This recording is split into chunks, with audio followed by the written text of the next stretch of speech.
Hey everybody, Scrap and Maureen here, and today I am here to share with you a collection obsession.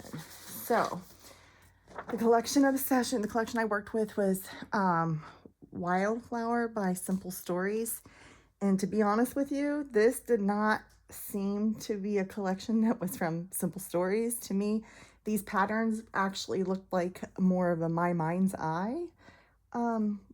So I was really surprised but it was a beautiful, beautiful collection.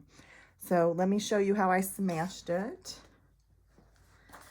I was really inspired by another crafter here on YouTube. Her name is Sandy. She's Septeria 18.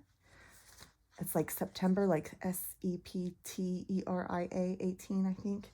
And she made these cute little folio books.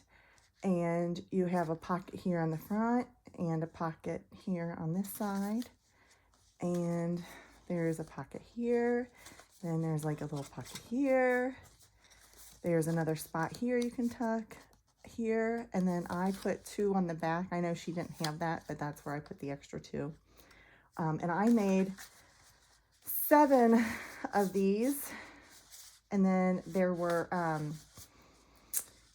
cut apart sheets that I used, the tags sheet, and I used 2 of the sheets to make the inside flaps and then some to make some of the inserts. But I completely smashed this collection. These are the only scraps I have, so not very much, a lot of zip strips and a couple pieces, and then the sticker sheet. So that will go into my stash. But if you ever feel like making something really sweet and cute and simple like this, Septeria 18, she does all kinds of different things.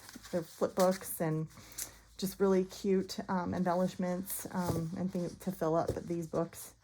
So anyway, I thought I'd share that with you. Thank you so much for stopping by. Happy crafting, everybody. Bye.